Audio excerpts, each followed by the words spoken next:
Today we're going to continue on with the budget rifle build, the 308 AR-10. The first thing I'm going to talk to you about is the scope rings. You know, your scope rings are the base of your scope. Normally, whenever I buy scope rings, just, you know, for any rifle that I'm going to purchase, I kind of look around the $100 range. I've never had a problem with any $100 scope rings. They've all worked great. So whether they're Nikon or whether they're Burris or just, you know, Vortex or any of the other scope rings out there, I figure, you know, around the $100 range is about the range that I need to purchase. Now, just like in life and everything else, you know, you got to set your budget and your limits of where you want to purchase. You know, there's scope rings that are a whole lot cheaper and there's scope rings that are a whole lot more expensive. But I always found for right around the $100 scope ring price that they've always worked for me. It's always been just great. Okay. Also on this purchasing the scope, I've always found that if you know, and the Europeans kind of think a little differently than this, but I kind of think myself, if you buy a $500 rifle, you should be able to afford a $250 scope. So on that, any time you buy a rifle, your scope should be half the cost of your rifle. So once again, if it's a $500 rifle, you purchase a $250 scope. If it's a $250 rifle, you purchase a $125 scope. If it's a $1,000 rifle, $500, $2,000 rifle, $1,000, and so on and so forth. And it's always been just a good baseline for me to judge on my scopes and how much I should purchase the scope for. That equation has never let me down. You know, so if I have a $1,000 rifle and I buy a $500 scope, that combination's always did great for me. Now we have to look at the quality, you know, okay, the quality of the base rings and the quality of the scope that you want for your particular application, because all those applications are different. You know, some people need the Cummins 350 turbo diesel, you know, the dually with the 4 doors to accomplish what they need to accomplish. And some people can get by with a little Ford Ranger. But just your average person, you know, they can get by with a Ford F-150. You know, just your average 90 percentile working man, a Ford F-150 is just a good all-around vehicle, okay? It'll take care of 90% of the people's needs out there. So there's no reason to go overkill. You know, there's no reason to buy the F-250 or the dually if you don't need it. And I think a lot of times when people are buying scopes or they're seeing things online, they think they want that feature, or they think they have to have that feature, and it's just way too much. It's just way too much feature. Okay, but what I particularly look for in my rifle scopes, the one thing that it has to have in a scope is it has to have an adjustable eyepiece or adjustable where I can focus. And the reason why is because I basically am a quad focal eyesight. Now, you know, I'm sure you all have seen your grandpa or talked to your grandpa and he has to wear his bifocals, or your grandma has to wear bifocals. I'm a quad focal.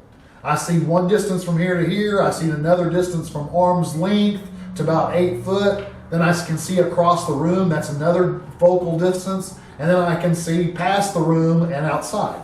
Yes, my hat has given me problems.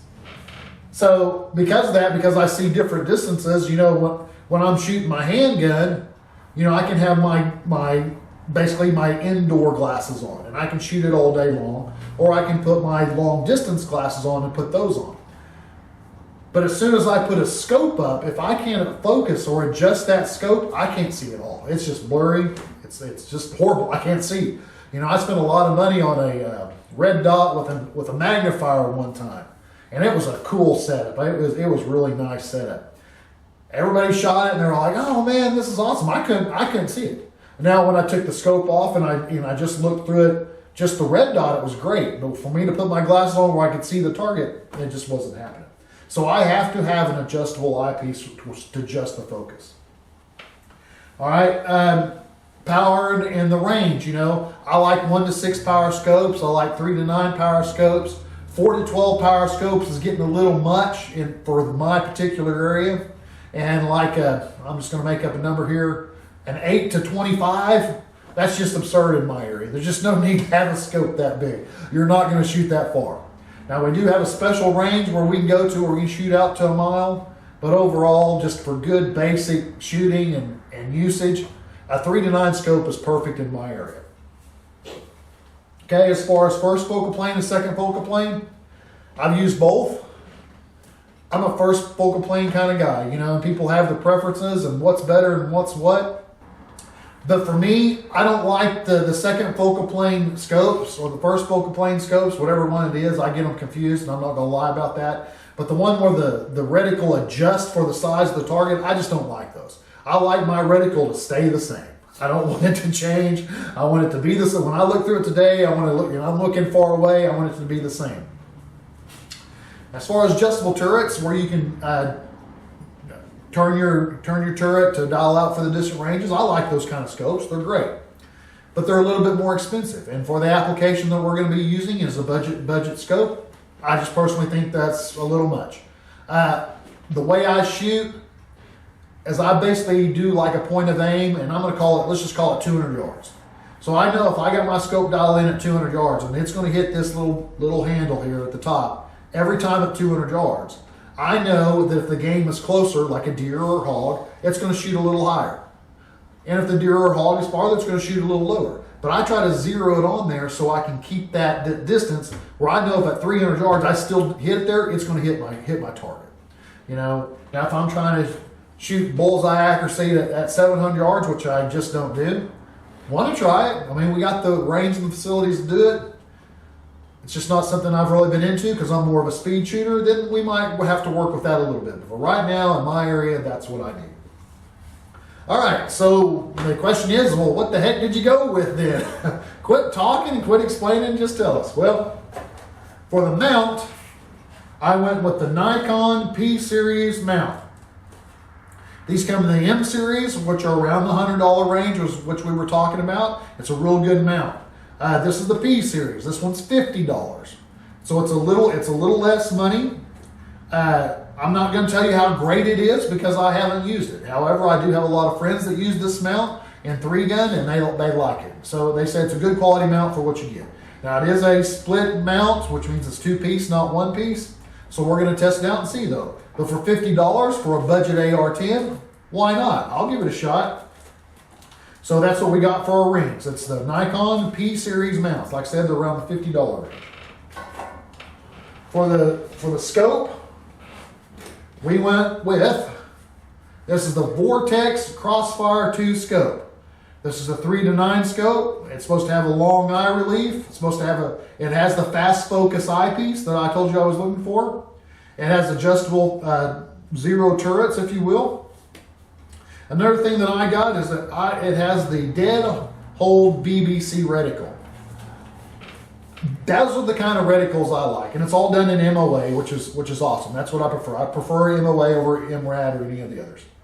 But I like this type of scope because I don't like the scope where they say, okay, you dial it in at 100, and you got these little circles underneath where you say, okay, well, if this is 100, you shoot here at 150.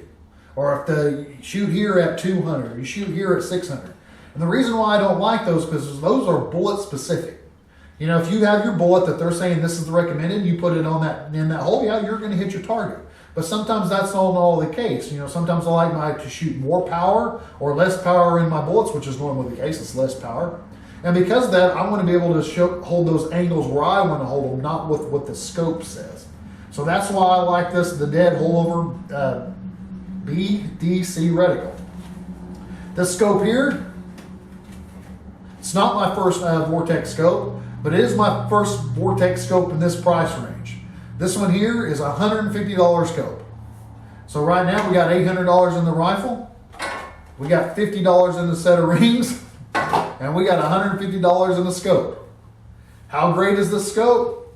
Well, unlike most YouTubers will tell you I bought this so it's the greatest scope in the world, I don't know. We're going to put it on the gun. We're going to dial it in. We're going to see if it holds zero. We're going to shoot it. And as long as this scope holds zero, you know, when I set this in at 100 yards or I set it in at 200 yards, as long as it'll stay there and not bounce around or move around and keep that zero, it's a great scope for the money.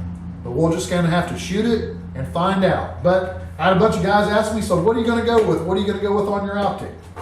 I'm going to go with the P-Series mounts. and the Crossfire 2 3-9 scope. All right, next video, we'll probably go ahead and try to get that mounted up, see how it works out, and just go from there. All right, guys, we appreciate you watching.